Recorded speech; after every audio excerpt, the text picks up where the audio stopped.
Hi guys, John here again. First really good ride of the spring. I'm really excited about that. So I'm out here with my friend Greg. You're going to see him here in 3, 2, 1. There he is.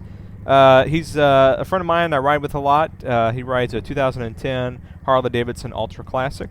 And we're going to head out to Jefferson City, which is 100 and some odd miles away from where we are right now, down Highway 50, which is a nice, twisty, fun road.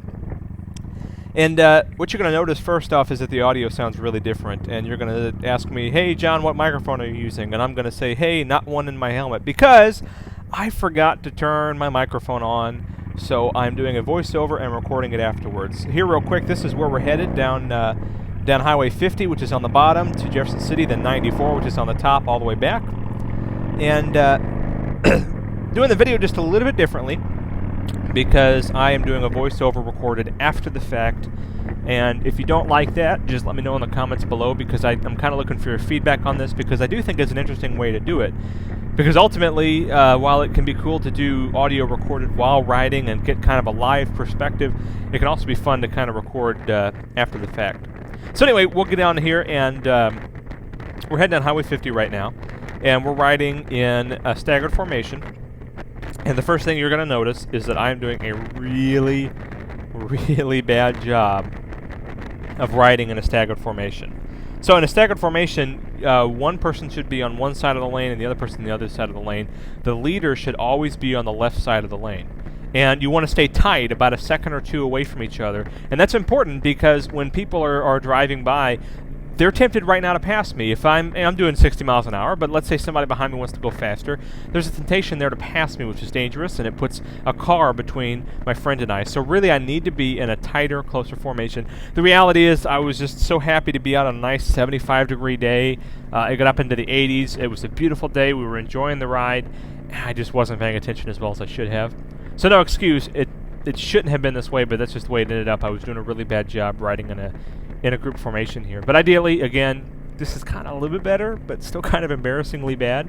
But ideally, here's what we're looking at. We're looking at myself being up here closer to Greg and being in a staggered formation here.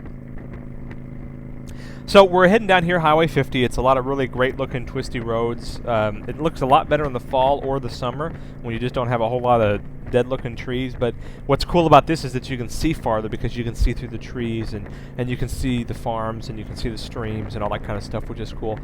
Also not a lot of traffic out here, because until you hit Jefferson City, which is where we're headed, there's nothing. And in fact, when we get to Jefferson City, we're not even going to stop. We're going to turn around and head down 94, that other road I showed you in that map.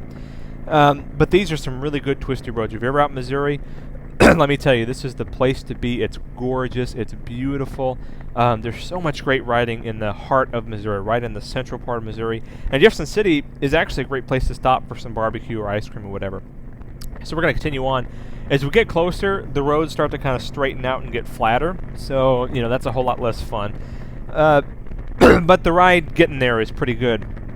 So here we are. We're getting really close to Jefferson City, and just really kind of enjoying the ride, enjoying the day. This is actually about an hour and 15 minutes into the ride that you're looking at right now. You see my feet are up on the highway pegs down there, and my overpants have actually kind of slid up off my jeans a little bit, so they look super dorky, but that's okay. So that's one of the things that I did for my bike for long-distance riding. I love long-distance riding, but you have got to make your bike comfortable for it. So for me, I have the highway pegs in this position, because as you can see right now, my toes are on the highway peg and my heels are on the floorboards, and so that makes one position. I can put my feet all the way on the highway pegs or all the way off the highway pegs. Moving my legs around helps keep the blood flowing, and I also have a nice, good Mustang seat underneath me and a cup holder for a water bottle. These things help me handle a long ride along with my big windshield. And I love stuff like this. In fact, as I said, we're barely even going to stop. We're going to hit Jefferson City, 100 and some odd miles away, and then we're going to hop off, get some water, and then turn around and head down 94 and head back home. So again, it's just a super, super fun ride out here, and if you've got the right bike for it, a comfortable bike or a bike that's been tweaked to be comfortable, for me that's something I can put my feet up and I have a backrest on my seat so I can kind of lean back. For you, it might be something where you lean forward to get the pressure off your rear end. It might be something, who knows what's comfortable for you, but find the bike that's comfortable for you and just go take off somewhere and go some direction for a couple of hours and let me tell you, you're going to have a whole new appreciation for what a motorcycle is and for what riding is. And that's kind of what I really got into motorcycling for, was so that I could do long rides and so that I could take off and check out new destinations and visit little diners and cool little places that most people don't ever go to unless they live right next to them. There's a great little diner near me that nobody ever goes to because nobody knows about it, and it's just awesome. And I've got to think that there's other places like that out there in the country and all over the United States, and that's what being on a motorcycle is all about for me. It's traveling all over the United States, or at least as much of it as you can afford to and have time to travel, and it's about enjoying it and enjoying the ride. So here we are. We're going to hop off this little on-ramp and get on this little kind of short jaunt down what's still Highway 50, or I think maybe it's 63 now, and but it's, 4-lane divided highway, really boring place to be on a bike. So we'll skip that, and we'll come to the off-ramp coming off. Here's another thing where it's cool when you're riding in a staggered formation, when everybody knows what's going on. So I know he's going to be on the left side, which means as we come to a stop, I can pull up on the right side, and we can chat for a little bit. And so let's listen in. He said, "You want to use the restroom up here?" I said, "Sure." So that's what we're going to do. We're going to go swing at a little gas station over here. I'm skipping the time waiting at a red light because you don't want to see that. The other thing is, when you're riding in a group formation, the guy on the left goes first, always. So the guy on the left goes, then I go, and I stay behind him, and then I kind of get up in formation with him. Occasionally, the stoplight, what you'll see guys do is you'll see him go 2 by 2, kind of side by side through a stop sign. That's okay and legal in some places, and that's up to you. But if it's one at a time, the guy on the left needs to go first. So that's about all I have to say about that. Shoot me a comment below what you think about this style of video, and also let me know what you think about long distance riding and group riding and how much you do that kind of stuff.